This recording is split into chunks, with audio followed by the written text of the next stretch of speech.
The Banqiao Dam was constructed between 1951 and 1952 on the Ru River, a tributary of the Huai River system in Henan Province, central China. The dam was part of a comprehensive flood control and irrigation program initiated following catastrophic flooding of the Huai River in 1950, which caused widespread destruction across the Central Plains. The program was announced in April 1957 as part of the state's campaign to harness the Huai River, a policy directive that sought to transform the region's hydrology through the construction of reservoirs, embankments, and diversion structures. The Banqiao Dam was designed as an earth core embankment structure, with initial specifications calling for a height of 21.5 meters and a storage capacity of 244 million cubic meters. The design philosophy reflected Soviet engineering practices prevalent in China during the early 1950s, emphasizing rapid construction, mass mobilization of labor, and the prioritization of water accumulation for irrigation over conservative safety margins in spillway design. The design of the Banqiao Dam assumed a specific hydrological regime. Engineers calculated the design flood using available rainfall records from the region, which at that time covered a limited historical period. The design flood was set to correspond to a once-in-1,000-year return period event. This return period was not derived from a millennium of observational data, but from statistical extrapolation of a much shorter dataset, combined with theoretical probability distributions. The design assumed that extreme rainfall events would conform to predictable statistical patterns and that the regional climate was stationary, that is, that future extreme events would resemble past extremes in both magnitude and frequency. Under this assumption, the spillway was sized to pass a peak inflow of 1,742 cubic meters per second, which was calculated as the maximum discharge expected once every 1,000 years. The spillway consisted of 5 sluice gates, each designed to release water under gravity when manually opened by operators. The gates were not automated. The design assumed that operators would have sufficient advance warning of extreme rainfall events and that they would have the authority and capability to open the gates in time to prevent overtopping. The reservoir's primary function was to store water for irrigation during dry seasons and to attenuate flood peaks during wet seasons. The dam was intended to protect downstream areas, including agricultural land and small towns, from seasonal flooding. The design also incorporated a secondary benefit, the potential for small-scale hydroelectric generation, though this function was not prioritized in the initial construction phase. The dam's embankment was constructed using locally sourced clay and soil, compacted in layers. The core of the dam was designed to be impermeable, preventing seepage through the body of the structure. The downstream slope was protected by riprap to prevent erosion from wave action and overflow. The upstream slope was designed to withstand the hydrostatic pressure exerted by the full reservoir. The foundation was prepared by clearing vegetation and loose soil, then compacting the natural ground to provide a stable base for the embankment. The design assumed that the foundation would remain stable under the combined loads of the embankment weight and the water pressure from the full reservoir. During the initial filling of the reservoir in 1953, structural problems emerged. Cracks appeared in the embankment, and observers noted localized subsidence in sections of the dam crest. Investigation revealed that construction quality had been inconsistent. Compaction of the embankment layers had not been uniform, and in some areas the specified moisture content for optimal compaction had not been achieved. Additionally, the excavation of the foundation had not reached the required depth in certain zones, leaving pockets of loose or organic material beneath the embankment. These deficiencies were attributed to the pace of construction, which had prioritized meeting deadlines over adherence to engineering specifications. The use of mass labor unskilled workers mobilized from surrounding communes meant that supervisory control over construction quality was limited. When the cracks appeared, the decision was made to reinforce the structure. However, rather than excavating and rebuilding the deficient sections, engineers opted to raise the height of the dam and add an additional layer of compacted material over the existing embankment. This intervention increased the dam height to 24.5 meters and expanded the storage capacity to 492 million cubic meters. The modification introduced new assumptions into the system. The original design had been predicated on a specific reservoir volume and a corresponding hydrological balance between inflow, storage, and discharge. By doubling the storage capacity, the modification altered the relationship between reservoir volume and spillway discharge capacity.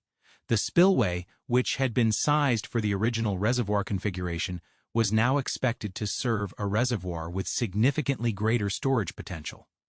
However, the spillway discharge capacity was not increased proportionally. The design modification assumed that the larger reservoir would provide greater flood attenuation capacity, allowing the spillway to handle peak inflows by temporarily storing excess water and releasing it gradually. This assumption was reasonable under the original hydrological parameters, that is, under the assumption that extreme inflows would conform to the design flood of 1,742 cubic meters per second. The modification did not anticipate inflows that would exceed the design flood by an order of magnitude. In 1961, further modifications were made to the dam. The number of spillway gates was reduced from 12 to 5 under the rationale of primacy to accumulation and irrigation. This reduction was consistent with the broader policy emphasis on maximizing water storage for agricultural use, rather than prioritizing flood discharge capacity.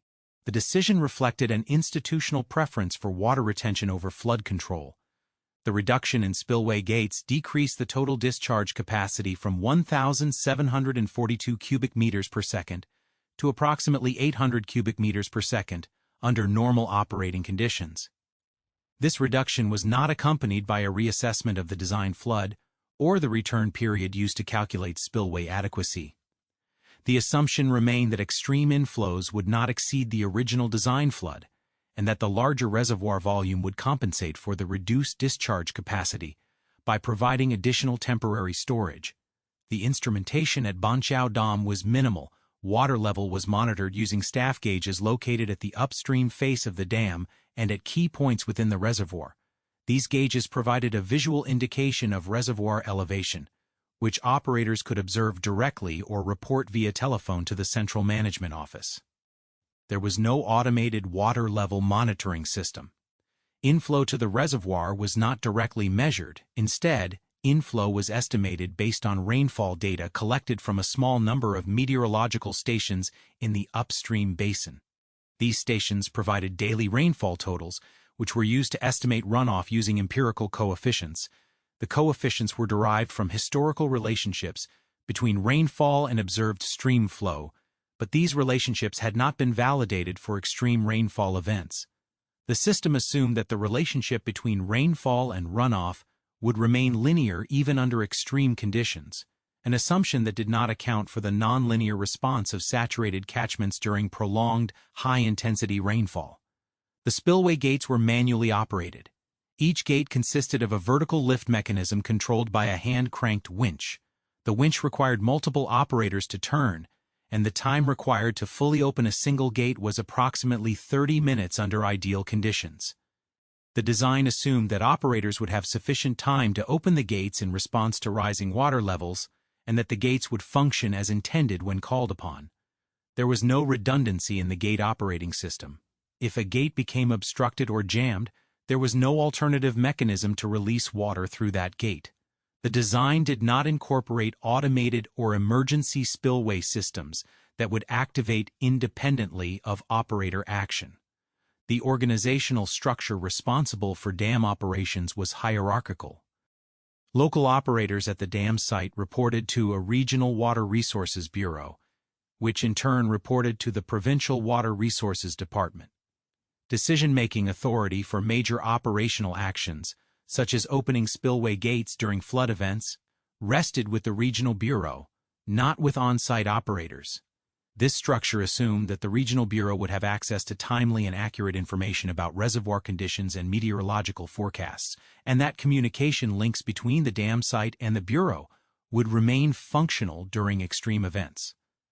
The structure also assumed that the Regional Bureau would prioritize dam safety over other considerations, such as downstream water supply or political directives to maintain high reservoir levels for irrigation. The training provided to dam operators emphasized routine maintenance and monitoring. Operators were instructed to observe water levels, inspect the embankment for signs of seepage or cracking, and report anomalies to the Regional Bureau. training did not include scenario-based exercises for extreme flood events or decision-making under uncertainty. Operators were not trained to estimate inflow rates based on visual observation of reservoir behavior, nor were they trained to independently assess whether spillway discharge capacity was sufficient to prevent overtopping. The training assumed that extreme events would be managed by the regional bureau based on meteorological forecasts and that operators would follow instructions provided by higher authorities. The region's hydrological characteristics were understood in general terms but not in detail.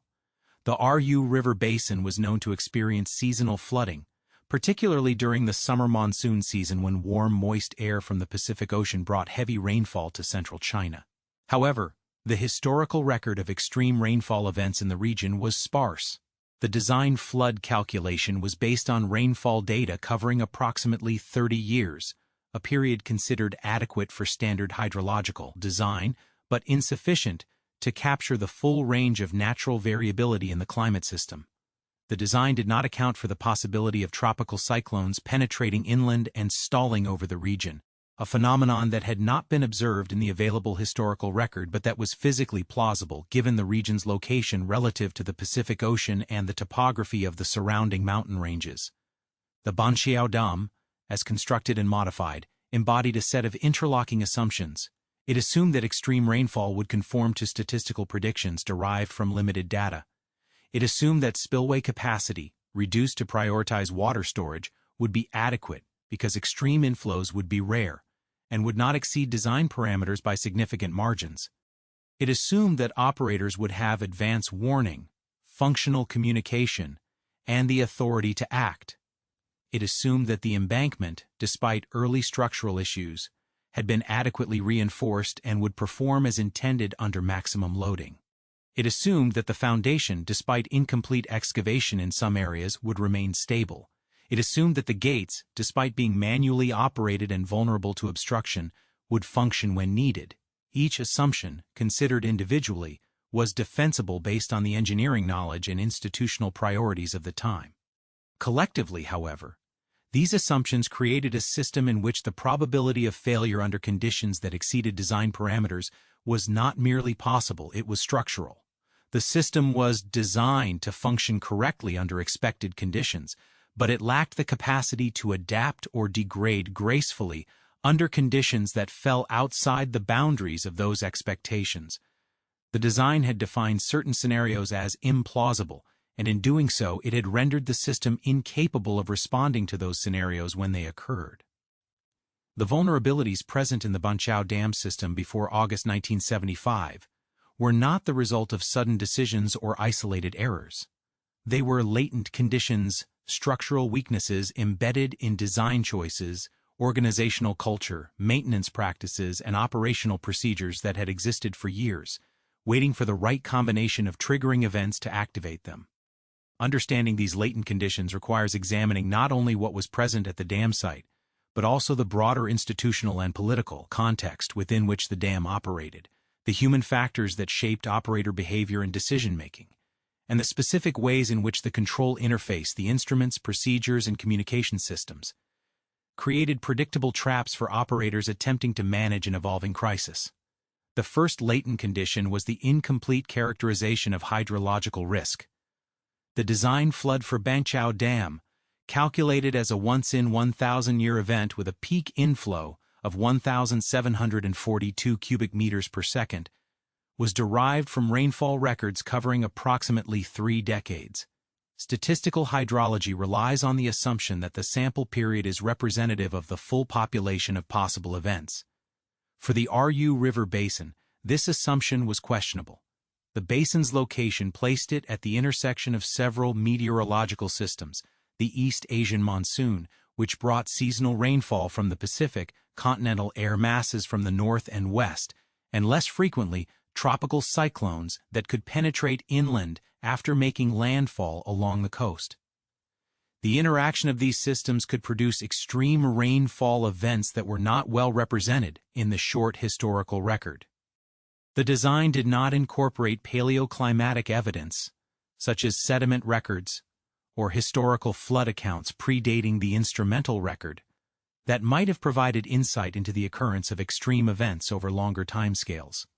The design treated the calculated 1,000-year flood as a firm upper bound rather than as a probabilistic estimate with significant uncertainty.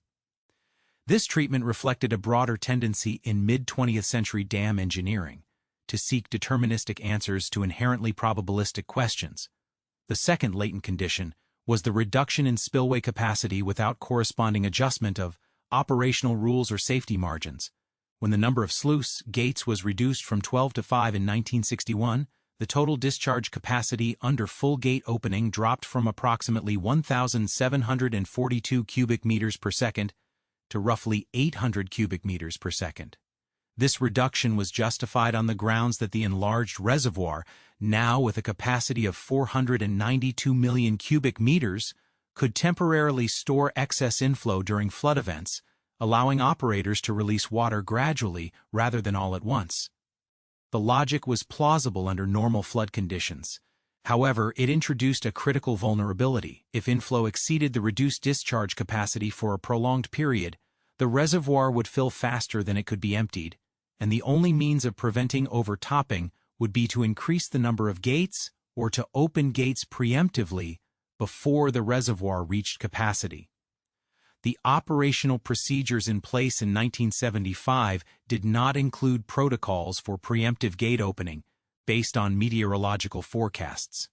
Instead, procedures emphasized maintaining high reservoir levels to maximize water availability for irrigation during the dry season. Operators were instructed to keep the reservoir as full as possible and to release water only when levels approached the maximum design elevation. This procedure was rational from an irrigation management perspective, but it eliminated the buffer capacity that might have allowed the dam to absorb a sudden, extreme inflow event. The third latent condition was sedimentation in the spillway channels. Over the years of operation, sediment carried by inflowing water had accumulated in the reservoir, and critically, in the approach channels leading to the spillway gates. Sediment deposition was a known issue in reservoirs throughout the Huai River system. The upstream catchment had been subject to deforestation and agricultural intensification, both of which increased soil erosion and sediment delivery to rivers. The design of Banqiao Dam included provisions for sediment management, but these provisions were based on estimated sediment yield rates that proved to be lower than actual rates. By the mid-1970s, sediment had reduced the effective cross-sectional area of the spillway channels, meaning that even if all 5 gates were fully opened, the actual discharge capacity would be less than the design value of 800 cubic meters per second. The exact reduction in capacity was not quantified through field measurements. Operators were aware that sediment had accumulated, but there was no formal assessment of how much this accumulation had degraded spillway performance. The absence of this assessment meant that operational decisions were based on an assumed discharge capacity that no longer corresponded to physical reality. The fourth latent condition was the absence of independent verification and quality control during the dam's construction and modification phases. The initial construction in 1951 to 1952 had been carried out rapidly using mass labor mobilized from local communes. Supervision was limited, and construction techniques were inconsistent. When cracks appeared during first filling in 1953, the response was to raise the dam rather than to excavate and rebuild the deficient sections. This decision reflected both technical and political considerations. Technically, raising the dam was faster and required less disruption to ongoing operations. Politically, admitting that the dam had been poorly constructed would have been inconsistent with the narrative of success that accompanied large-scale infrastructure projects during this period. The modification work in 1955 to 1956, which raised the dam to 24.5 meters and increased storage capacity, was also carried out without independent engineering review. Soviet advisors had been involved in the initial design, but by the mid-1950s, political tensions between China and the Soviet Union had reduced technical cooperation. Chinese engineers were expected to proceed independently, but the institutional mechanisms for peer review, third-party assessment, and challenge of design assumptions were weak or non-existent. Engineers who identified potential problems faced pressure to align with official narratives of progress and success. This pressure created an environment in which raising concerns about dam safety could be interpreted as political dissent. The fifth latent condition was the alarm and communication system's inadequacy under extreme conditions. The dam was equipped with a basic telephone system linking the dam site to the Regional Water Resources Bureau and to a small number of meteorological stations in the upstream basin. The system relied on above-ground telephone lines, which were vulnerable to damage from high winds and heavy rainfall. There was no radio backup. During normal operations, this communication system was sufficient. Operators could report water levels daily, and the Bureau could provide routine instructions. However, the system was not designed to function during a severe storm. If telephone lines were damaged, the dam site would be isolated, and operators would have no means of receiving updated meteorological information or instructions from higher authorities. The design assumed that communication would remain intact during emergencies, an assumption that did not account for the correlated failure modes introduced by extreme weather. Additionally, the dam had no automated alarm system to alert downstream populations in the event of impending failure. Warning protocols relied on manual notification via telephone, which assumed both functional communication links and sufficient lead time to disseminate warnings. The absence of redundancy and automation in the communication and alarm systems meant that the system could fail precisely when it was needed most. The sixth latent condition was the training and mental model mismatch between operators and the physical system. Operators at Banqiao Dam were trained to manage the dam during normal and moderately high water conditions. They understood that the reservoir should be kept as full as possible to serve irrigation needs and that water should be released gradually to avoid disrupting downstream water supply. This mental model prioritized gradual controlled releases and avoided rapid drawdowns. The model was appropriate for managing seasonal variability in inflow, but not for managing a sudden extreme flood. Operators had no training in estimating inflow rates from visual observation of reservoir rise rates, no training in calculating time to overtopping under different inflow scenarios, and no training in making independent decisions under communication failure. Their mental model did not include the concept of sacrificing storage to preserve structural integrity. That is, the idea that it might be necessary to release water rapidly even if doing so reduced the reservoir's irrigation capacity in order to prevent the water level from reaching the crest. This mental model was reinforced by the procedural emphasis on maintaining high reservoir levels and by the institutional culture that discouraged independent action by lower-level operators. The seventh latent condition was the absence of a formal emergency action plan. In 1975, there was no documented plan specifying what actions operators should take in the event of an approaching extreme flood. There was no predefined threshold at which spillway gates should be opened, no protocol for preemptive releases based on meteorological forecasts, and no decision tree to guide operators if communication with the regional bureau was lost. The absence of such a plan reflected the broader assumption that extreme events were unlikely and that, if they did occur, they would be managed on an ad hoc basis by higher authorities. This assumption placed the burden of decision-making on the regional bureau, which was located several hours away from the dam site and which lacked real-time visibility into reservoir conditions. The Bureau's decisions would necessarily be based on delayed information, and any instructions issued to operators would reflect the situation as it had existed hours earlier, not as it existed at the moment the instructions were received. The eighth latent condition was the political and institutional context of the mid-1970s. By 1975, China was emerging from the Cultural Revolution, a period of intense political upheaval that had disrupted technical institutions, persecuted engineers and intellectuals, and prioritized ideological conformity over technical expertise. Many experienced engineers had been sidelined or purged. Decision-making authority had been concentrated in political cadres who lacked technical training. The institutional memory of the dam's design and construction had been fragmented.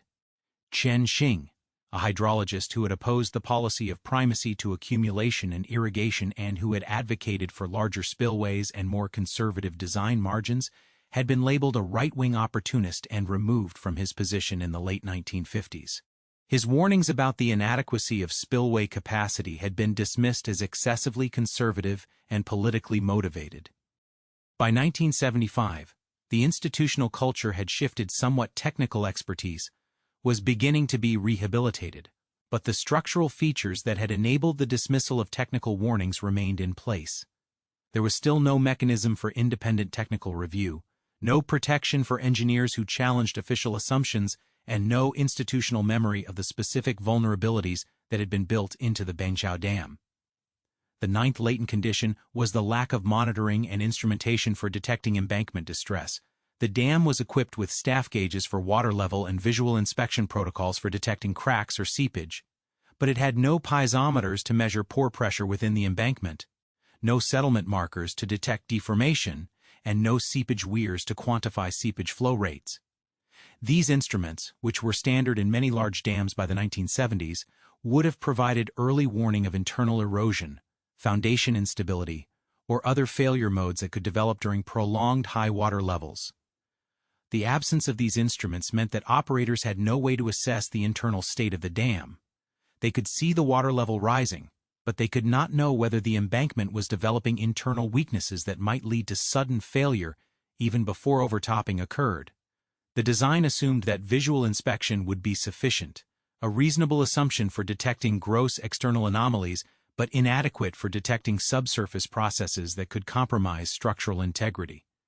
The 10th latent condition was the cascade potential within the basin. Upstream of Banqiao Dam were dozens of smaller dams and reservoirs, also constructed as part of the Harness the Huai River campaign. Many of these structures were even less robustly designed than Banqiao. Some were earthen dams with no spillways at all, relying entirely on controlled releases through outlet works. Some had been built by local communes without formal engineering design. The cascade potential, the possibility that failure of an upstream dam would send a surge of water downstream overwhelming the next dam in the sequence, was not formally analyzed during the design phase. The system-level assumption was that each dam would manage its own local inflow, and that coordinated releases could be managed through centralized planning by the regional bureau. This assumption did not account for the possibility that multiple dams might reach capacity simultaneously during a regional extreme rainfall event, or that communication failures might prevent coordinated action. These latent conditions did not exist in isolation. They were interdependent. The inadequacy of the spillway was compounded by the sedimentation that reduced discharge capacity.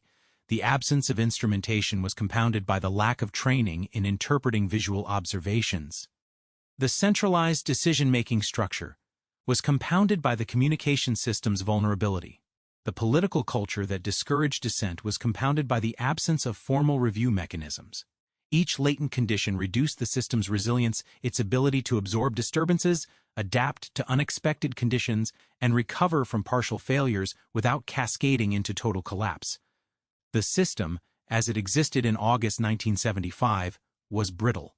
It could function adequately under conditions that fell within the envelope of assumptions built into its design. But it had no margin for error, no redundancy, and no capacity for graceful degradation. When conditions exceeded the design envelope, the system would not bend, it would break. The human factors traps embedded in this system were predictable consequences of the design and organizational structure. Operators were placed in a role where they were responsible for monitoring the dam, but lacked the authority, training, information, and tools necessary to manage an extreme event. They were expected to follow procedures that prioritized irrigation over flood control. They were expected to defer to higher authorities for major decisions, but those authorities were remote and lacked real-time situational awareness. They were expected to trust that the spillway, if fully opened, would be adequate to prevent overtopping, but they had no independent means of verifying this assumption. The system had been designed to create the illusion of control. Staff gauges provided precise water level readings, procedure-specified actions, and the hierarchical structure defined clear lines of authority, but the control was superficial.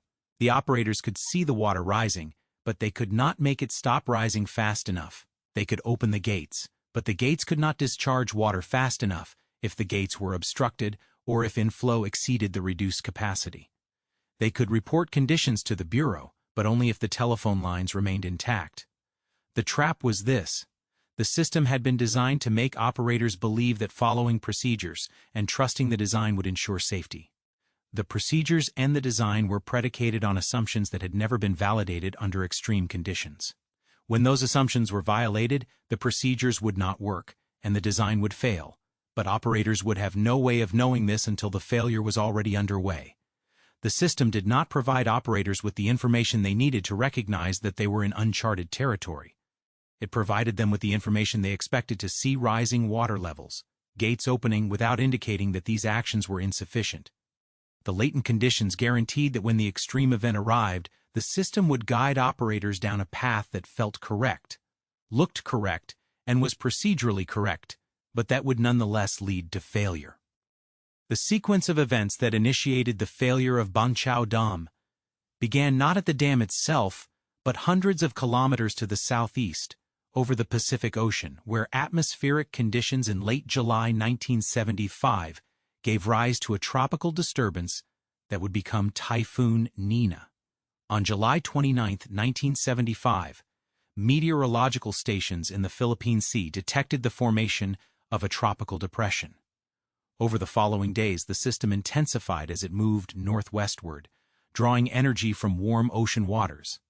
By August 1st, the system had been classified as a typhoon and assigned the designation Nina, the third major tropical cyclone of the 1975 Western Pacific typhoon season. Typhoon Nina made landfall on the coast of Fujian Province on August 3, 1975, as a strong typhoon with sustained winds estimated at 160 kilometers per hour. Under normal circumstances, a typhoon making landfall would rapidly weaken as it moved inland, cut off from the ocean moisture that fueled its circulation. Typhoon Nina did not follow this pattern. After making landfall, Nina encountered an unusual atmospheric configuration. A strong high-pressure system had established itself over the Yellow Sea to the northeast, blocking Nina's typical recurvature path toward Japan. Simultaneously, a trough of low pressure extended from the west, creating a steering flow that guided the typhoon inland, rather than allowing it to dissipate or veer back toward the ocean. This configuration caused Nina to stall over the provinces of Fujian, Jiangxi, and Hunan for several days, during which the storm's circulation continued to draw moisture from the ocean and transport it inland. The result was sustained, intense rainfall over a broad region of central China. By August 4th, the storm had begun to move northward into Henan Province directly toward the Huai River Basin. Meteorological observations from stations in Henan Province recorded the arrival of heavy rainfall on the evening of August 4. Initial rainfall rates were moderate, approximately 10 to 20 millimeters per hour, but as the typhoon's circulation became fully established over the region, rainfall intensified. By the morning of August 5, rainfall rates in some areas of the upper Ru River Basin exceeded 100 millimeters per hour. This rate of rainfall was extraordinary. The design rainfall for Banqiao Dam, used to calculate the design flood, assumed a maximum 24-hour rainfall total of approximately 400 millimeters. Between August 4 and August 8, cumulative rainfall in the upper Ru River Basin exceeded 1,600 millimeters, 4 times the design value. The peak 24-hour rainfall total, recorded at a station near the town of Linzhuang, was 1,060 millimeters, more than 2.5 times the design value. This was not merely an exceedance of the design flood, it was an exceedance by an order of magnitude that invalidated the fundamental assumptions underlying the spillway design. The Banqiao Reservoir began to rise rapidly on the evening of August 5. At 8 p.m. local time, the water level stood at 105.5 meters above sea level, approximately 2.5 meters below the normal maximum operating level of 108 meters.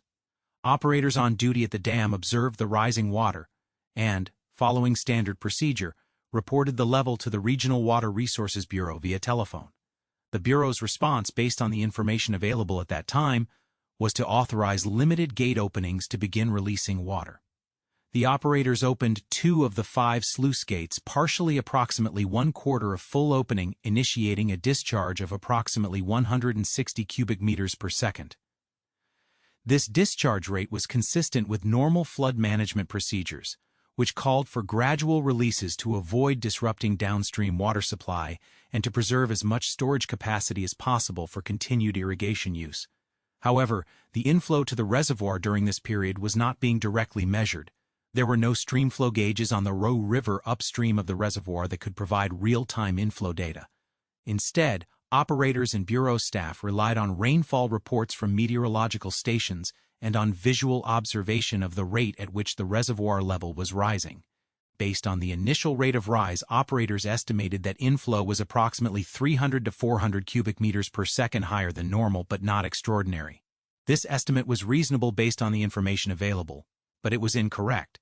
The actual inflow rate at this time was significantly higher, likely exceeding 1,000 cubic meters per second, because the catchment upstream of the reservoir was already saturated from earlier rainfall, and the runoff coefficient, the fraction of rainfall that becomes streamflow, had increased from its normal value of 0.3 to 0.4% toward a value approaching 0.7% or higher.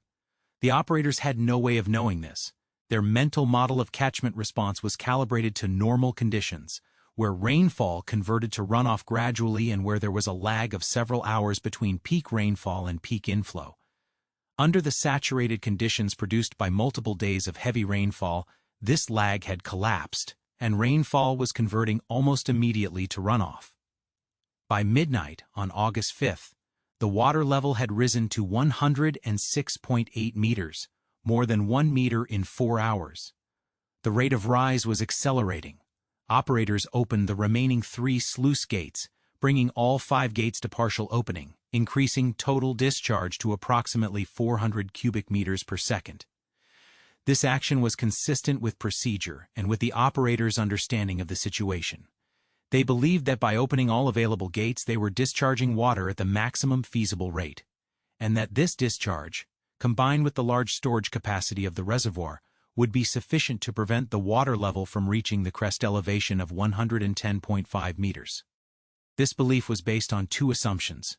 First, that the spillway gates, when fully opened, could discharge approximately 800 cubic meters per second as designed, and second, that inflow would peak and then decline as the storm moved away from the basin. Both assumptions were incorrect. The first assumption failed because of the sedimentation in the spillway channels. When operators attempted to open the gates fully during the early morning hours of August 6, they discovered that 2 of the 5 gates could not be opened beyond approximately 60% of full opening. The gates were physically obstructed by accumulated sediment and debris in the approach channels.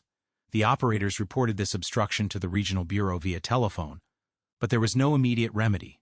Clearing the obstructions would have required sending work crews into the spillway channels during the storm, an action that was both dangerous and logistically infeasible given the conditions.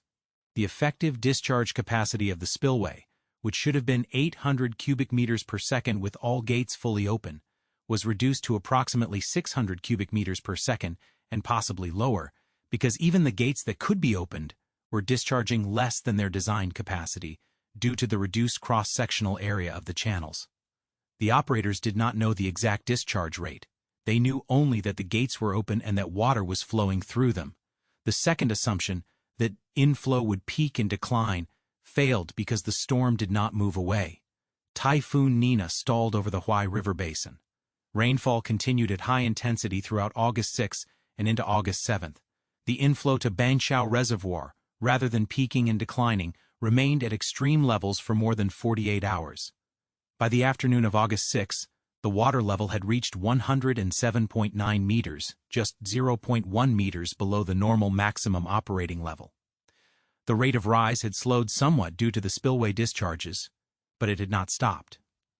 The reservoir was gaining water faster than it was losing it. The operators could see this from the staff gauges, but they had no tools to calculate how long it would take for the reservoir to reach the crest or what inflow rate would be required to stabilize the water level at its current elevation. Their understanding of the situation was qualitative, not quantitative. They knew the situation was serious, but they did not know whether it was manageable or whether failure was already inevitable. At this point, approximately 3 p.m. on August 6, the telephone lines connecting the dam to the regional bureau failed. The lines had been damaged by high winds and falling trees. The dam site was now isolated. Operators could no longer receive instructions from higher authorities, and they could no longer report updated conditions. The loss of communication meant that decision-making authority by default fell to the operators on site. However, The operators had no training or procedures for this scenario.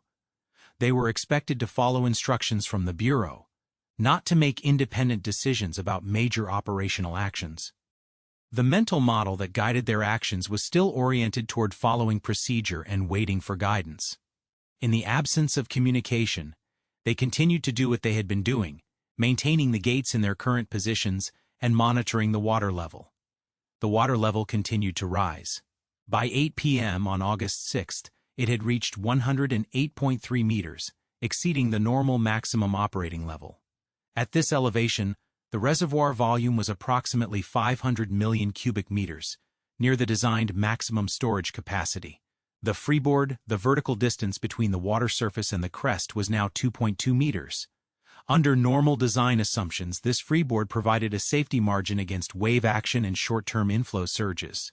However, the current situation was not a short-term surge. It was a sustained extreme inflow event.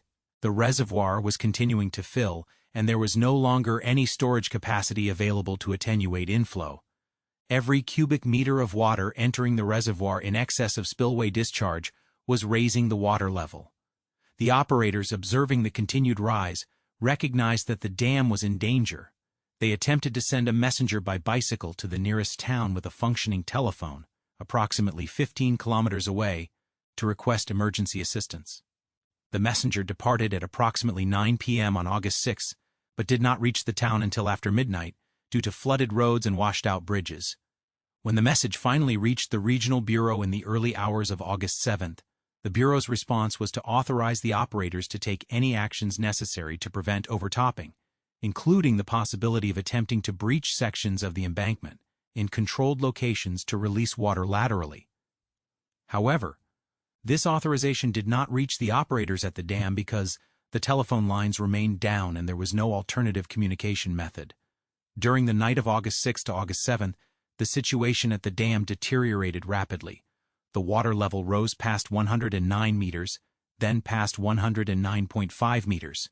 Freeboard was now less than 1 meter. Wave action driven by high winds was beginning to wash over the crest in isolated locations. Operators and local residents who had gathered at the dam attempted to reinforce the crest by piling sandbags and earth along the top of the embankment, creating a temporary extension to increase the effective crest height. This work was carried out in darkness, in heavy rain, with limited tools and materials. The reinforcement raised the effective crest elevation by approximately 0.5 meters in some sections, but the work was uneven and the materials were not compacted. The reinforcement was a desperate measure, improvised under emergency conditions, with no expectation that it would withstand sustained overtopping. At approximately 1 a.m. on August 7, the water level reached 110 meters, just 0.5 meters below the original crest elevation, and within the zone of the improvised reinforcement. The rate of rise was still approximately 0.3 meters per hour, implying that the crest would be reached within 2 hours unless inflow decreased or spillway discharge increased. Neither occurred. The storm continued. The gates remained in their obstructed positions, discharging approximately 600 cubic meters per second. The inflow, estimated from the rate of rise and the reservoir's surface area, was approximately 1,500 to 2,000 cubic meters per second. The imbalance in flow exceeding discharge by 900 to 1,400 cubic meters per second was driving the reservoir relentlessly toward overtopping. At 1:30 a.m. on August 7th, the first sustained overtopping began. Water began to flow over the improvised crest reinforcement in a section near the center of the dam. The flow was initially shallow, less than 0.1 meters deep, and the velocity was low. However, the flow began to erode the loose earth and sandbags that formed the reinforcement. Within minutes, the reinforcement in that section had been washed away, and water was flowing over the original crest. The erosion process accelerated. Water flowing over the crest began to scour the downstream face of the embankment. The embankment material, compacted clay and soil, was not designed to resist the erosive forces of flowing water. The downstream slope began to slump and collapse. As material was removed, the effective crest elevation lowered, allowing more water to flow over, which removed more material, further lowering the crest. This positive feedback loop overtopping leading to erosion leading to increased overtopping initiated the breach formation process. By 2 a.m., the breach had widened to approximately 10 meters and deepened by approximately 1 meter.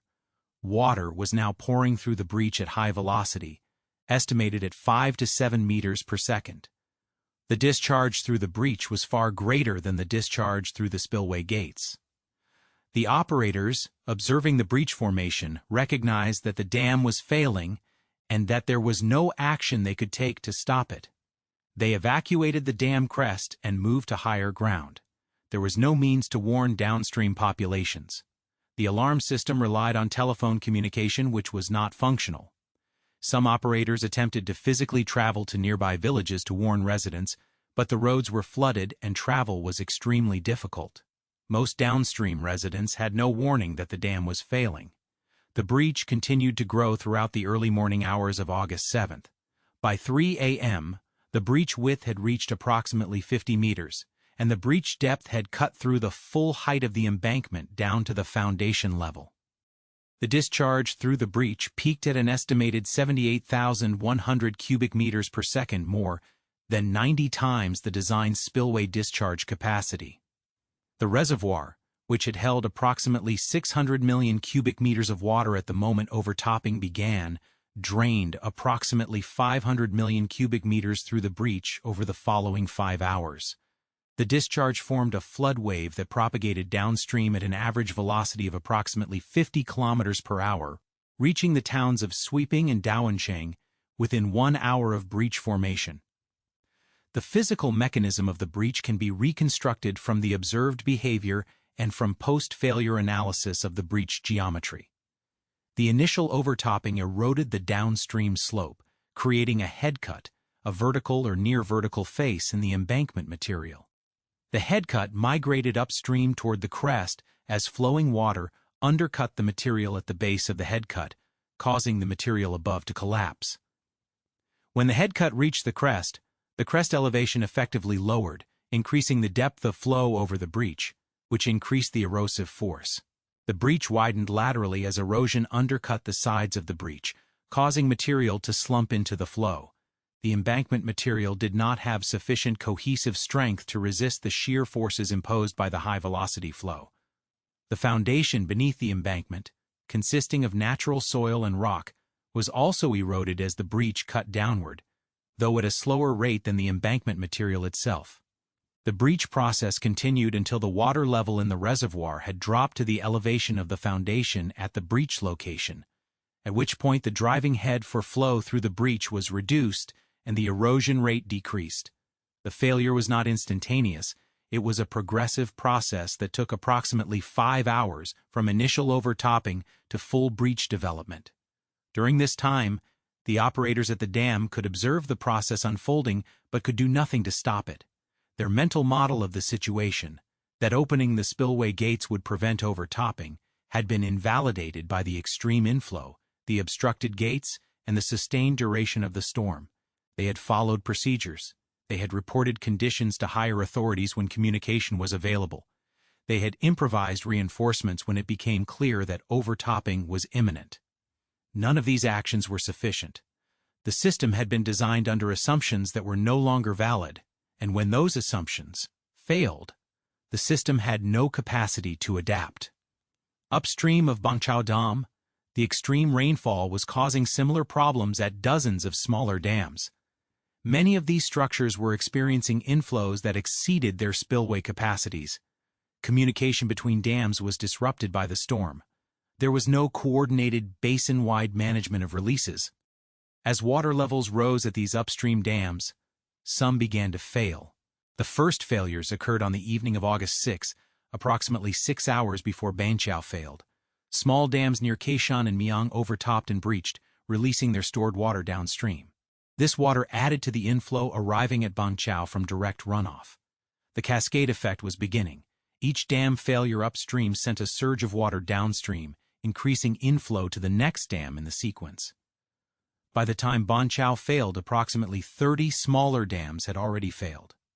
After Banqiao failed, the surge of water from the breach propagated downstream and overwhelmed the Shimontan Dam, a smaller structure located approximately 20 kilometers downstream of Banqiao. Shimontan failed within 2 hours of the Banqiao breach. Over the following 24 hours, a total of 62 dams in the basin failed in a cascading sequence. The divergence between what the system's indicators suggested and what the physical reality was can be summarized as follows. The water level gauges reported precise measurements of reservoir elevation, providing operators with accurate information about one variable. However, this single variable was insufficient to assess the state of the system. The operators did not know the inflow rate, did not know the actual discharge capacity of the obstructed spillway, did not know the rate at which the reservoir would fill, and did not know whether the embankment could withstand overtopping even briefly. The indicators provided an illusion of knowledge. The gauges worked perfectly.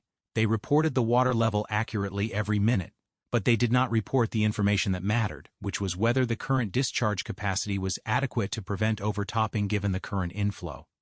That question required integrating information from multiple sources, performing calculations, and making judgments under uncertainty. The system did not provide operators with tools or training to perform this integration.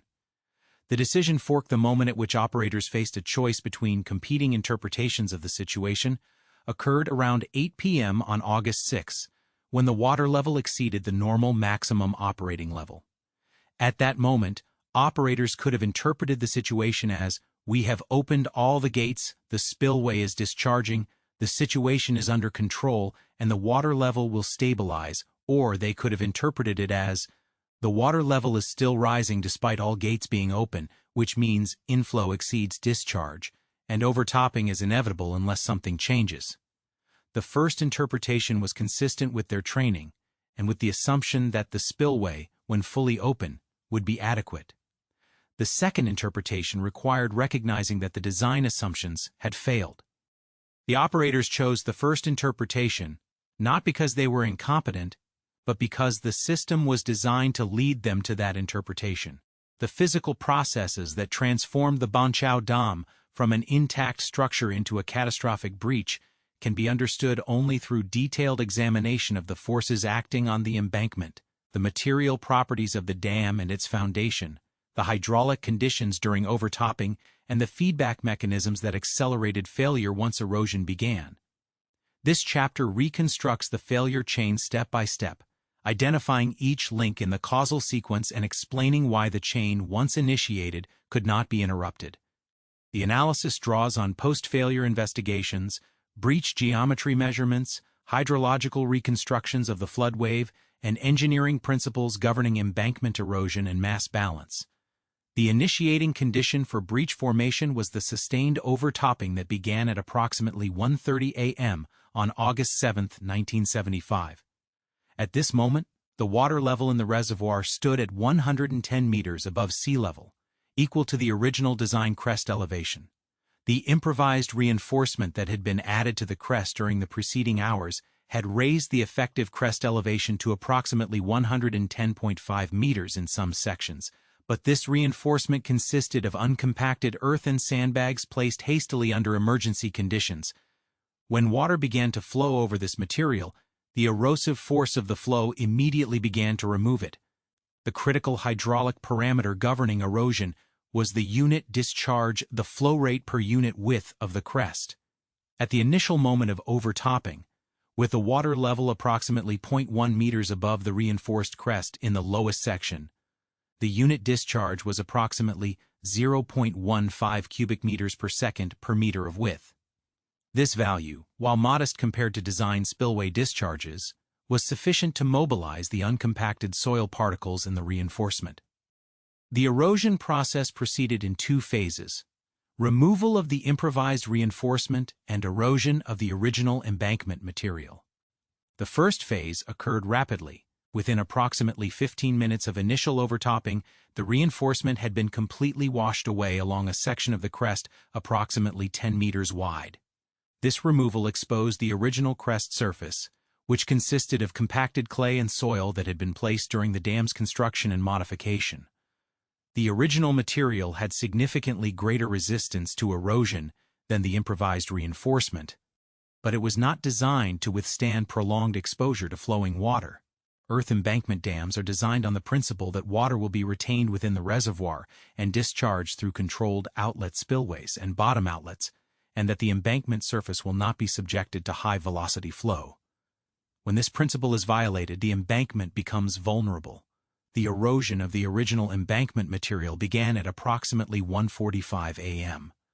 The mechanism was hydraulic scour. Flowing water exerted shear stress on the surface of the downstream slope, and when this shear stress exceeded the critical shear stress for the material, particles were detached and transported away by the flow. The critical shear stress for compacted clay typically ranges from 2 to 6 pascals, depending on the clay's plasticity, moisture content, and degree of compaction.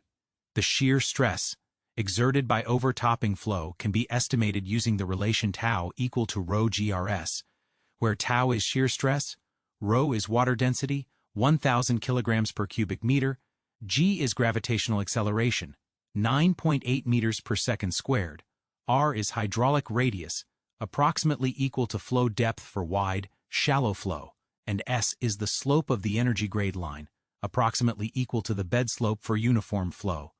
For the Banqiao embankment, the downstream slope was approximately 1:3, vertical to horizontal, corresponding to a slope S of approximately 0.33. With an initial overtopping depth of 0.1 meters, the hydraulic radius R was approximately 0.1 meters, yielding a shear stress of approximately 323 pascals, more than 50 times the critical shear stress for clay. This enormous excess of applied stress over resistance meant that erosion would proceed rapidly. As particles were detached from the surface, they were transported downstream by the flow, exposing the underlying material to the same erosive forces.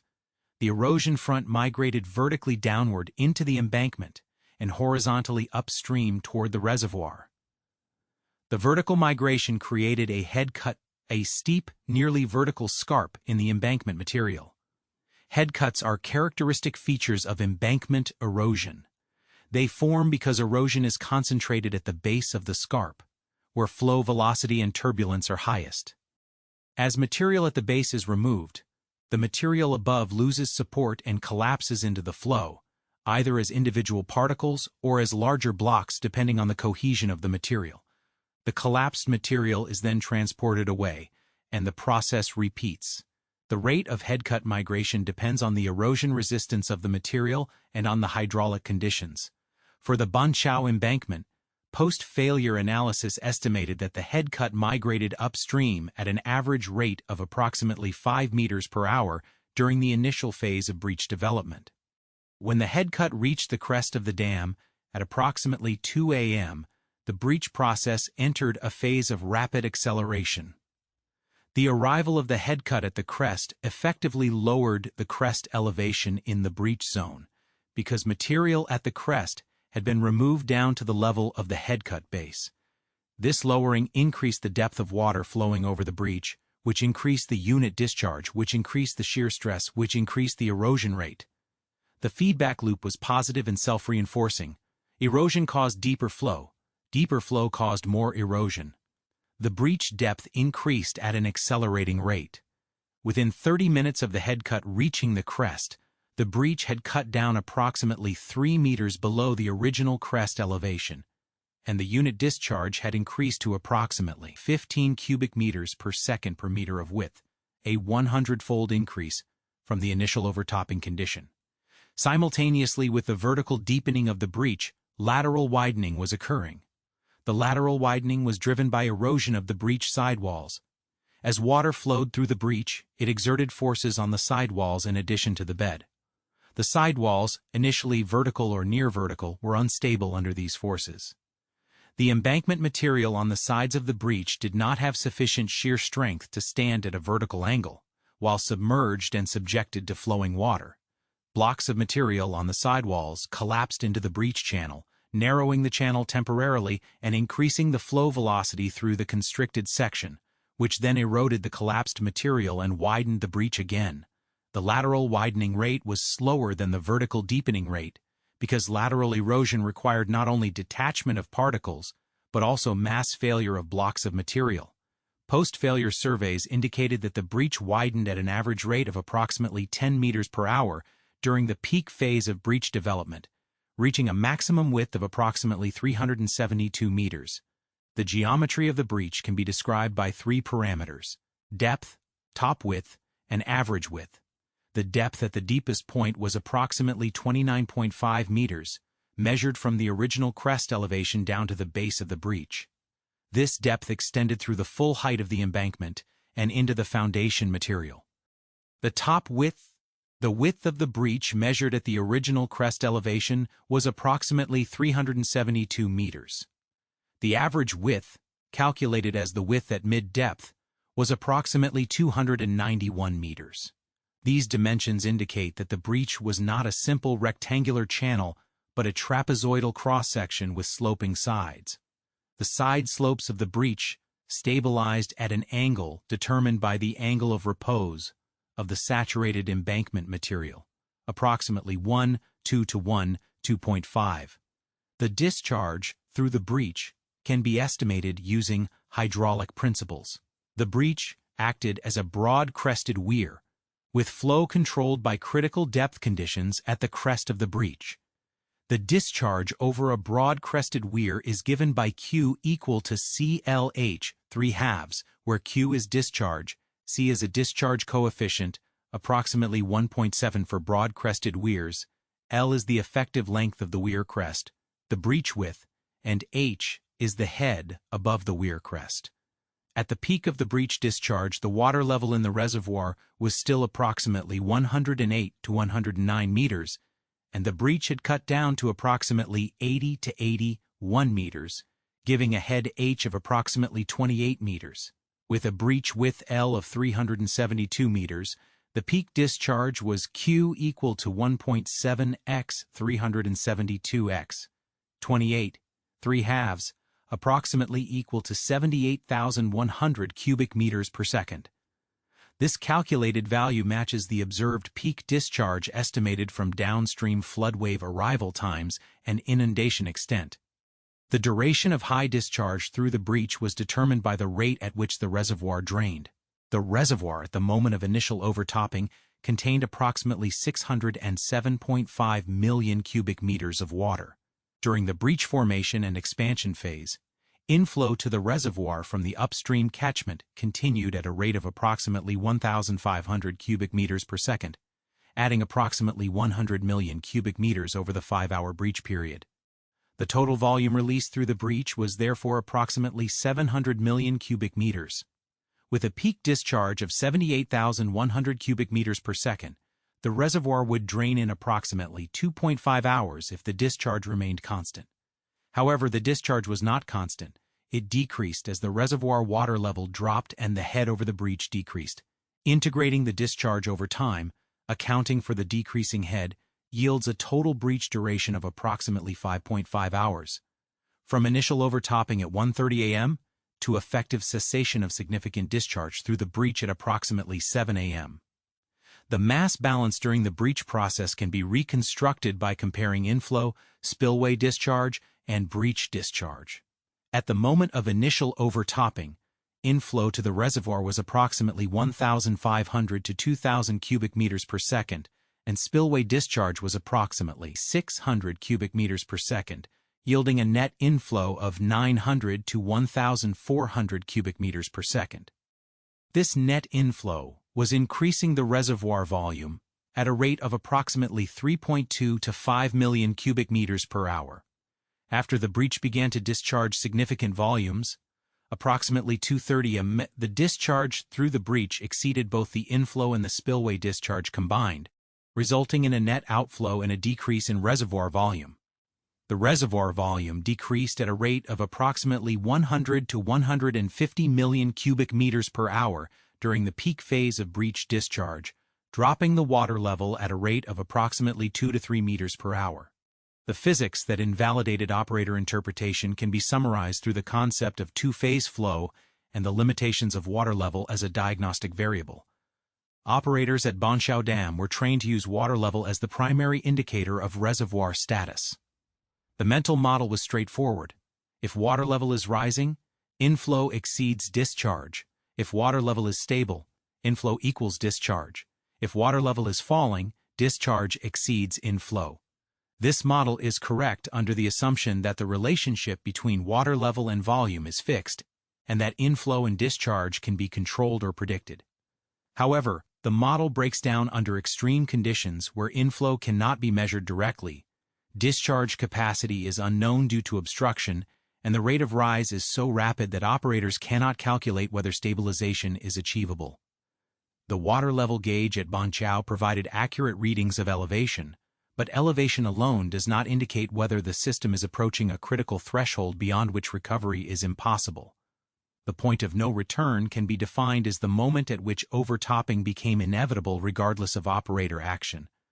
This moment occurred when the net inflow to the reservoir exceeded the maximum possible discharge capacity under any feasible gate configuration, and when the remaining freeboard was insufficient to accommodate the volume of water that would arrive before inflow decreased.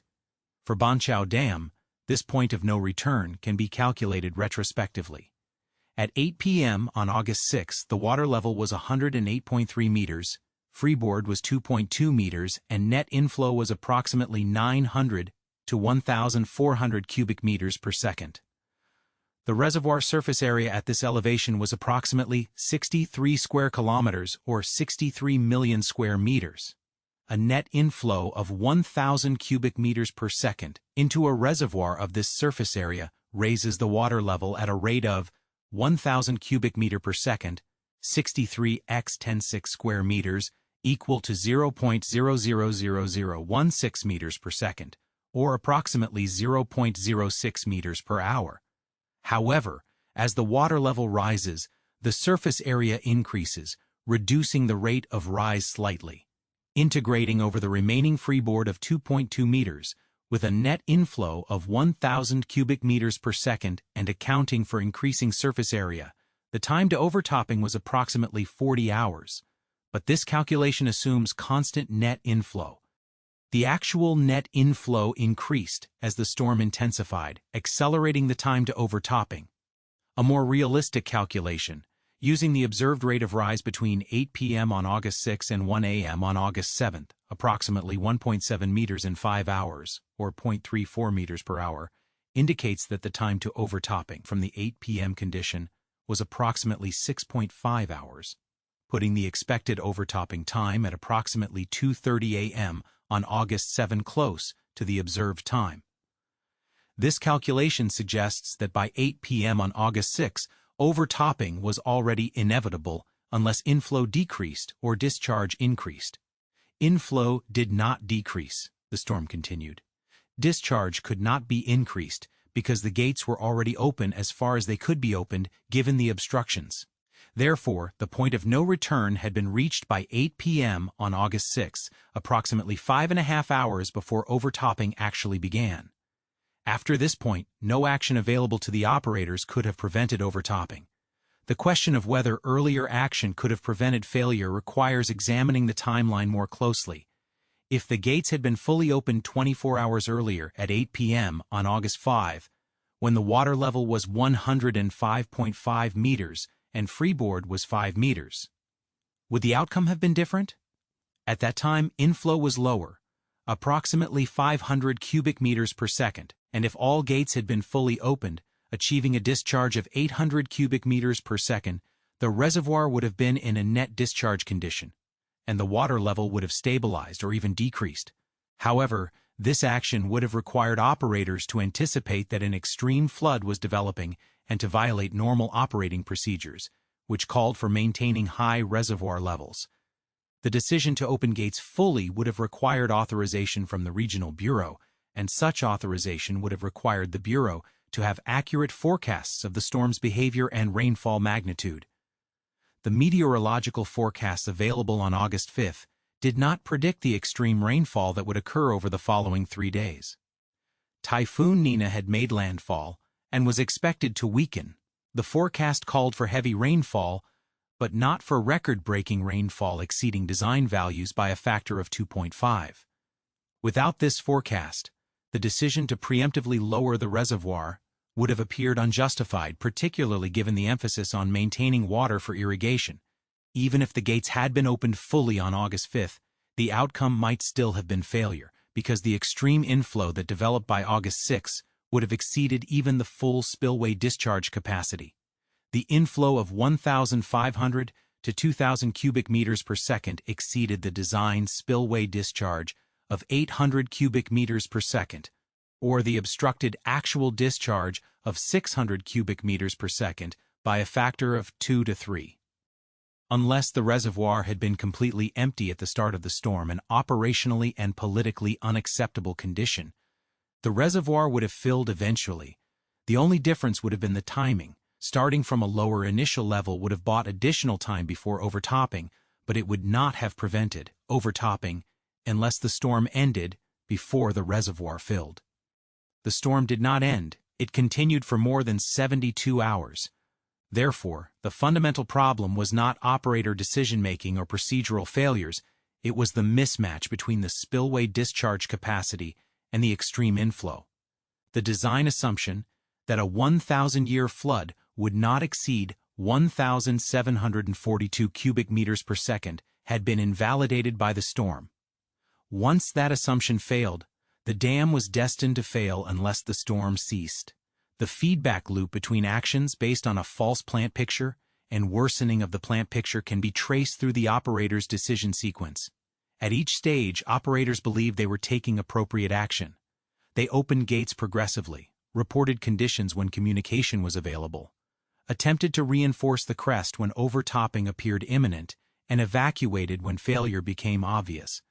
Each action was rational given their understanding of the situation. However, their understanding was based on the assumption that the spillway, when opened, would provide adequate discharge capacity. This assumption was false due to obstruction and due to the extreme inflow. Because operators could not see the obstruction or measure the inflow, they could not recognize that the assumption was false. Their actions opening gates and waiting for the reservoir to stabilize were predicated on a model of the system that no longer corresponded to reality. The system's information architecture did not provide them with the data needed to recognize the discrepancy. The water level gauge told them the reservoir was rising, but it did not tell them why the gates were ineffective or what inflow rate would be required for stabilization. Without this diagnostic information, operators continued to trust that their actions were correct. Even as the situation deteriorated, the erosion of the embankment foundation also contributed to the breach process. Beneath the clay embankment, the foundation consisted of natural soil and weathered rock. When the breach cut through the full height of the embankment, the base of the breach reached the foundation material. The flowing water exerted erosive forces on the foundation, though at a lower rate than on the embankment material, because the foundation was more resistant. Nevertheless, some erosion of the foundation occurred, deepening the breach by an additional 1 to 2 meters below the base of the embankment. This deepening increased the discharge slightly and allowed more complete drainage of the reservoir. Post-failure inspection of the breach showed that the foundation erosion was limited to the central portion of the breach, where flow velocities were highest, and that the outer portions of the breach base remained close to the original foundation elevation. The hydrogen generation, gas accumulation, and secondary crises that can occur in nuclear reactor accidents did not have direct analogs in the Banqiao Dam failure. However, there was a secondary crisis in the form of the cascade failure of downstream dams. The flood wave released by the Banqiao breach propagated downstream at high velocity. The wave arrived at the Shimantan Dam, located 20 kilometers downstream, at approximately 3:30 a.m. on August 7th, less than 2 hours after the Banqiao breach began. At that time, Shimantan Dam was already at high water level due to the same storm that had affected Banqiao. The arrival of the Banqiao flood wave increased the inflow to Shimantan from an already high baseline of approximately 800 cubic meters per second to a peak inflow of approximately 30,000 cubic meters per second. This sudden increase overwhelmed Shimantan's spillway, which had a design capacity of approximately 500 cubic meters per second. Shimantan overtopped and breached within 30 minutes of the flood wave arrival. The breach of Chamontin released an additional 120 million cubic meters of water, which propagated further downstream and contributed to the failure of additional dams in the cascade. The physical evidence from the breach confirms the erosion mechanism described above. Surveys conducted in the weeks following the failure documented the breach geometry in detail.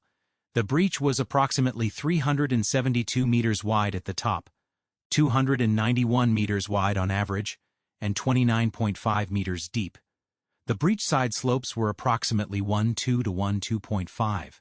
The breach orientation was perpendicular to the dam axis. The material eroded from the breach was deposited downstream in a fan-shaped delta extending several hundred meters from the dam toe. The volume of material in this delta, estimated from survey measurements, was approximately 1.2 million cubic meters, consistent with the volume of embankment and foundation material removed from the breach zone. The breach base was irregular, with localized deeper zones where foundation erosion had been concentrated, and shallower zones where more resistant rock was exposed. The embankment material remaining on either side of the breach showed no evidence of internal erosion or piping prior to the breach formation, indicating that the failure was purely a result of overtopping erosion, not of internal seepage-related processes. The failure chain can be summarized. Extreme rainfall exceeded design assumptions by a factor of 2.5, producing inflows that exceeded spillway capacity by a factor of 2 to 3. Sedimentation reduced spillway discharge capacity below design values. Operators opened gates, but could not achieve sufficient discharge to prevent reservoir filling. Communication failure isolated operators and prevented coordination with higher authorities. The reservoir filled to the crest. Improvised reinforcements failed rapidly. Overtopping initiated erosion of the embankment. Erosion created a headcut that migrated to the crest. Crest lowering increased overtopping flow, accelerating erosion. The breach deepened and widened in a self-reinforcing feedback loop. The reservoir drained through the breach over 5 hours.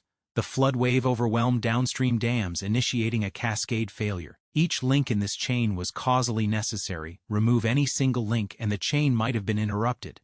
But the conditions that created each link were structural features of the system design assumptions, institutional priorities, operational procedures, instrumentation limitations, and these features were not easily changed. The failure was not an accident in the sense of an unpredictable event. It was the inevitable outcome of a system operating under conditions that violated its design assumptions. The period following the initiation of the Banqiao Dam breach on August 7, 1975, was characterized by a desperate attempt to stabilize a regional hydrological system that was disintegrating across multiple nodes simultaneously. The stabilization efforts were not limited to Banqiao itself. By the time the breach was fully developed, Banqiao was beyond saving, but extended to dozens of other dams in the basin, to emergency flood control measures downstream, and to improvised attempts to protect population centers from the advancing flood wave. These efforts were constrained by the same factors that had contributed to the failure: communication breakdowns, limited understanding of the evolving situation, inadequate resources, and the sheer magnitude of the forces involved. This chapter examines the stabilization attempts, the secondary crises that emerged as the flood propagated through the basin, and the reasons why the physical state of the system remained uncertain even after the most acute phase of the emergency had passed. At approximately 3 a.m. on August 7th, when the breach at Banqiao Dam had reached a width of approximately 50 meters and was discharging water at a rate exceeding 20,000 cubic meters per second, operators at the dam site recognized that the structure was lost. The immediate priority shifted from preventing the breach to warning downstream populations and attempting to mitigate the impact of the flood wave. However, the means to accomplish this were severely limited. The telephone lines connecting the dam to the Regional Water Resources Bureau and to downstream towns remained inoperative due to storm damage. The operators who had attempted to travel by bicycle to reach a functioning telephone had not yet returned. They would not arrive at the nearest operational communication point until approximately 4 a.m., by which time the breach was already well advanced. Radio communication equipment, which might have provided a backup, was not installed at the dam. The only means of warning available was physical travel by individuals attempting to reach villages in the flood path before the water arrived. Several operators and local residents who had been present at the dam during the breach formation departed on foot and by bicycle at approximately 3:30 a.m., traveling toward the towns of Sweeping and Dawancheng, located 15 and 25 kilometers downstream respectively. The flood wave, traveling at an average velocity of approximately 50 kilometers per hour on the open plain, would reach Sweeping within approximately 18 minutes of the messenger's departure and Dawancheng within approximately 30 minutes. The messengers had no possibility of arriving before the flood. Their travel speed on foot was approximately 5 kilometers per hour, and by bicycle perhaps 15 kilometers per hour, on roads that were already partially flooded and obstructed by debris. The messengers reached Sweeping at approximately 4:15 a.m., nearly 1 hour after the flood wave had already passed through the town. They reached Dawancheng at approximately 5 a.m., also after the flood had arrived. The warning effort, though undertaken with urgency and at personal risk, was ineffective due to the travel time differential. At the Regional Water Resources Bureau located in Jumadian Prefecture, the first confirmed information about the Banqiao breach arrived at approximately 4:30 a.m. on August 7th, when the bicycle messenger who had departed from the dam at 9 p.m. on August 6 finally reached a functioning telephone and placed a call to the Bureau. The message conveyed was fragmentary. The dam had been overtopping, communication had been lost, and the situation was critical. The Bureau officials, receiving this information, immediately attempted to establish contact with other dams in the basin to assess the broader situation and to coordinate emergency responses. They discovered that communication with most dams was disrupted. Telephone lines throughout the region had been damaged by the storm.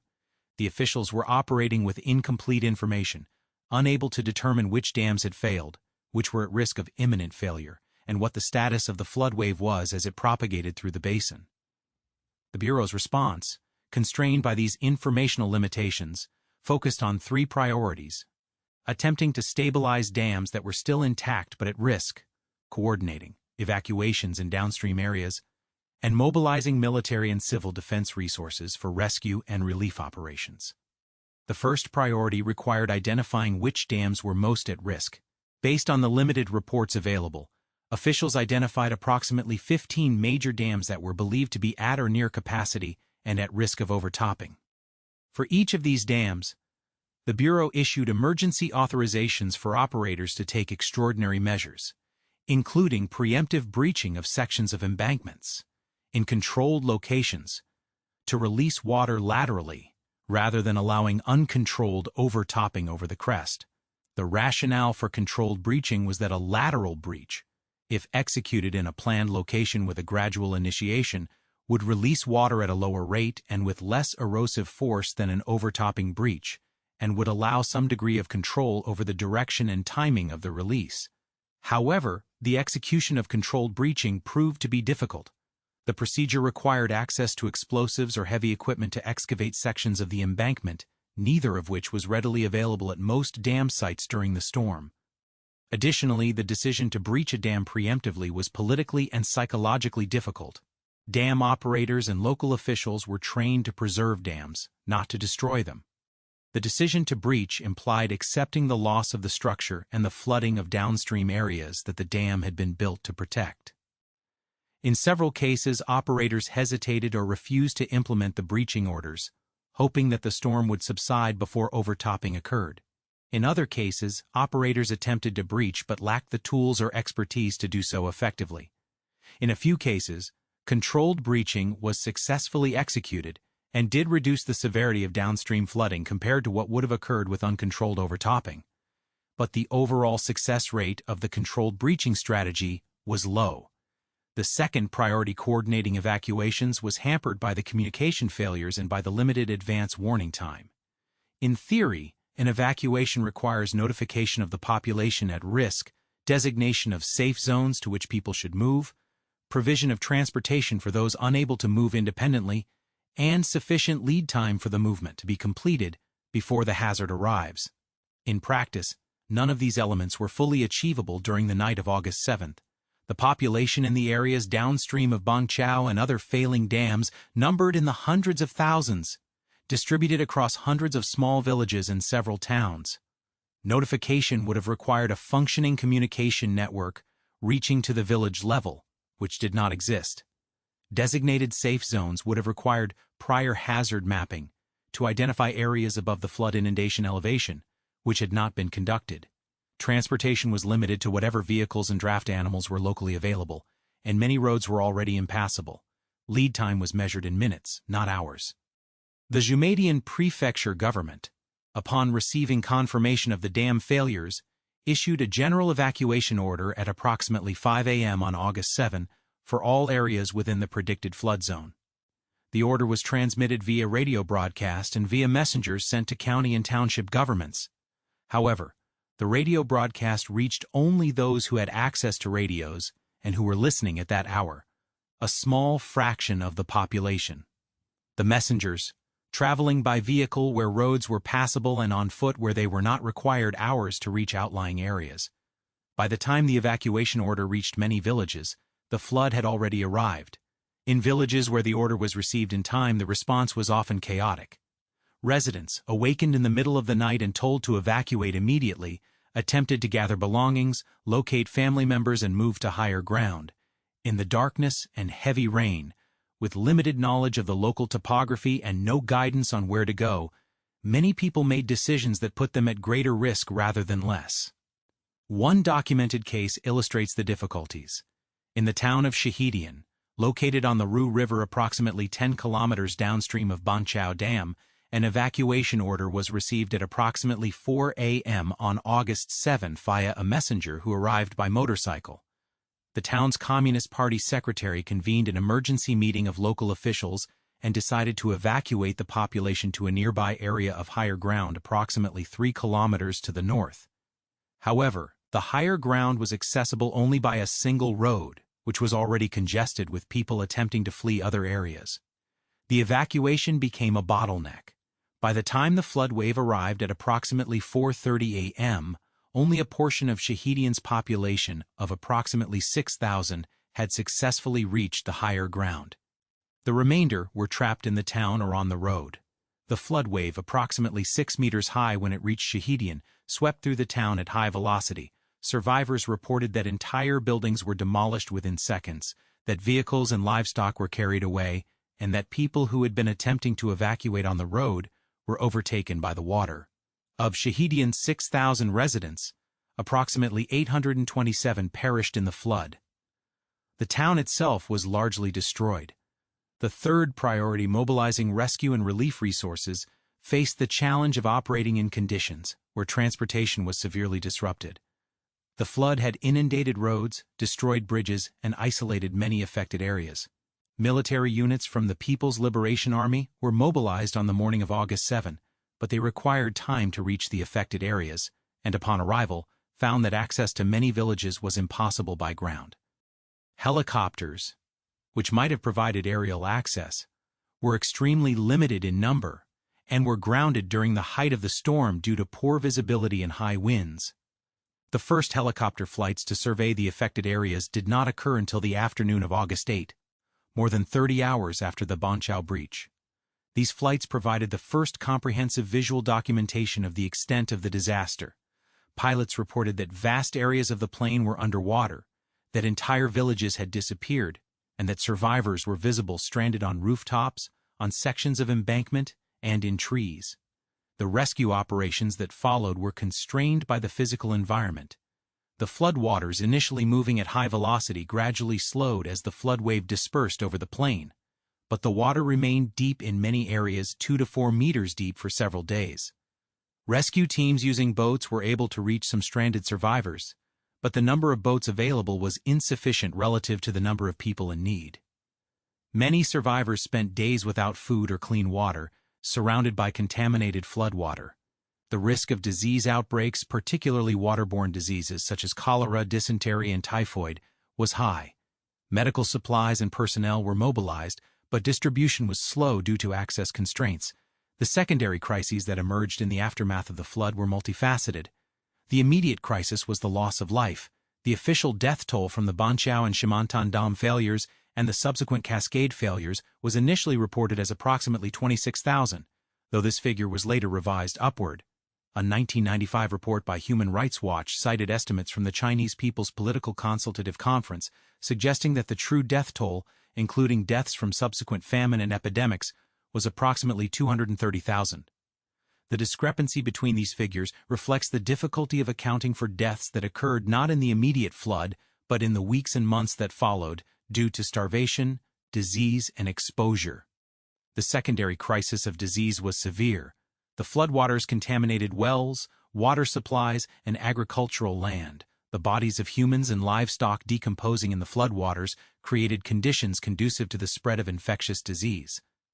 By August 18, 1975, medical reports documented outbreaks of dysentery, malaria, and other diseases in the affected areas.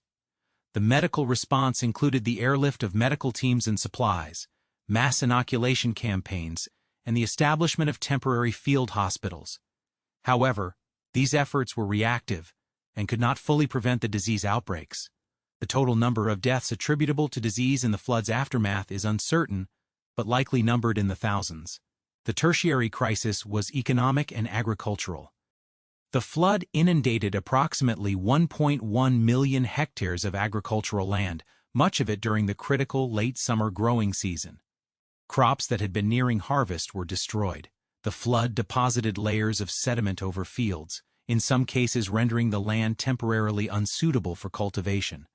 Livestock losses were extensive. Hundreds of thousands of pigs, cattle, and draft animals perished in the flood or died subsequently due to lack of feed and shelter.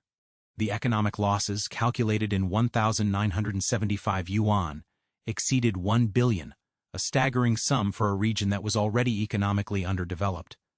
The loss of the harvest contributed to food shortages in the subsequent months, exacerbating the mortality from disease. The challenge of assessing the internal state of surviving dams in the basin was significant.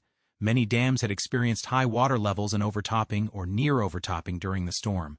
Even dams that had not failed might have sustained internal damage, erosion of the embankment, development of seepage paths, settlement or cracking that compromised their structural integrity. However, inspecting these dams to assess their condition was difficult during the immediate post-storm period. Water levels remained high, access was limited, and inspection resources were prioritized for rescue and relief rather than for structural assessment. As a result, the condition of many dams remained uncertain for days or weeks after the storm. There was concern that additional failures could occur as delayed effects of the extreme loading manifested. Inspection teams were eventually deployed to conduct visual assessments of dams throughout the basin. These teams identified numerous dams with visible signs of distress, cracks in the embankment crest, seepage on the downstream slope, settlement of the crest, and erosion of spillway structures. In several cases, dams that had not failed during the storm were found to be in precarious condition and were deliberately breached or drawn down to reduce the risk of uncontrolled failure. The inspection process revealed the extent to which the storm had stressed the entire dam inventory in the region, not just the dams that had failed. The question of whether the situation was stable even after the acute flood phase had passed remained open for weeks. The floodwaters, once they had inundated the plain, did not drain rapidly. The region's topography was flat, drainage was impeded by sediment and debris, and the existing drainage infrastructure, canals, ditches, and rivers, had been damaged or blocked by the flood. In some areas, standing water remained for more than a month. The prolonged inundation created ongoing risks. Structures that had survived the initial flood wave weakened and collapsed days later due to prolonged submersion. Survivors stranded in flooded areas faced starvation and disease, and agricultural land remained unproductive. The transition from acute emergency to recovery was gradual and uneven.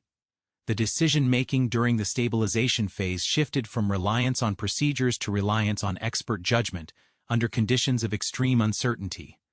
Officials at the regional and provincial levels were making decisions about which dams to try to save, which to abandon, where to allocate limited rescue resources, and how to manage the competing demands of immediate rescue versus longer-term recovery.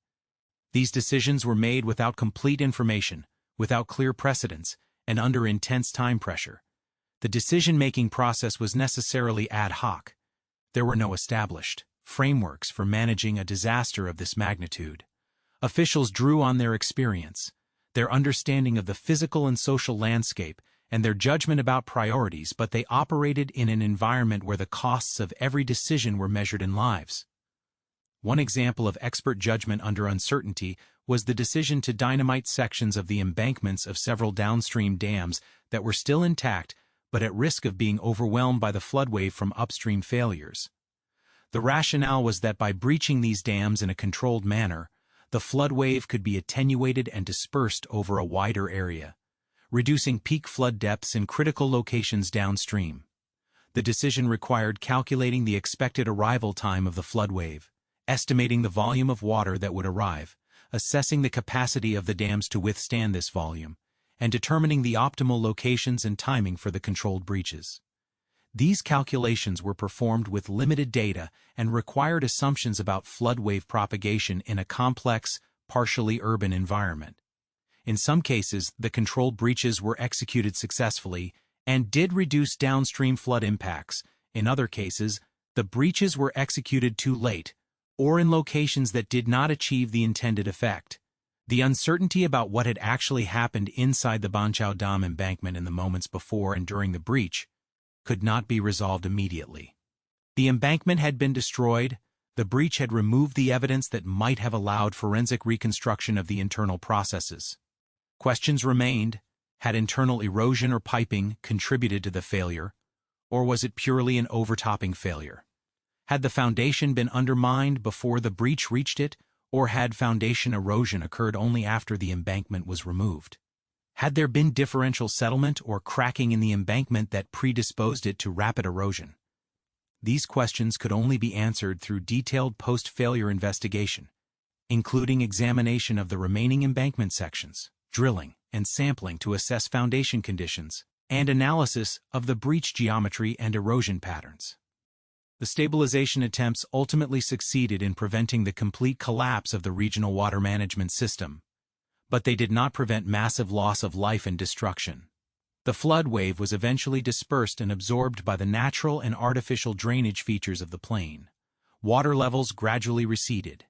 By late August 1975, the acute emergency phase had ended, and the focus shifted to recovery, restoring transportation infrastructure, repairing surviving dams, providing shelter and food for displaced populations, preventing disease outbreaks, and beginning the process of agricultural rehabilitation. However, the memory of the disaster and the recognition that the dam system had failed catastrophically under conditions that, while extreme, were not impossible, prompted a fundamental reassessment of dam design, operation, and safety oversight in China. The physical evidence available in the immediate aftermath consisted of the breach itself, the downstream flood damage, survivor accounts, and limited photographic documentation. The breach at Banqiao was surveyed within days of the failure, providing the geometric data width, depth, side slopes that have been used in subsequent analyses. The flood damage downstream was documented through aerial surveys and ground reconnaissance, allowing estimation of inundation extent, flow velocities, and destruction patterns. Survivor accounts provided information about the timing of events, the behavior of the flood wave, and the effectiveness, or lack thereof, of warnings and evacuations. Photographic documentation was limited due to the conditions during the storm and the restrictions on information dissemination that were in place in China at the time, but some photographs taken in the days after the flood have been preserved and provide visual evidence of the scale of destruction. The lessons that could be derived from the stabilization phase were clear. Communication systems must be resilient under the conditions in which they will be needed most. Evacuation plans require advanced preparation, designated safe zones, and realistic estimates of required lead time. Controlled breaching of dams is a viable emergency measure, but requires pre-positioned equipment and trained personnel, and the physical state of a dam after an extreme loading event cannot be assumed to be stable without thorough inspection. These lessons, however, were learned at an enormous cost.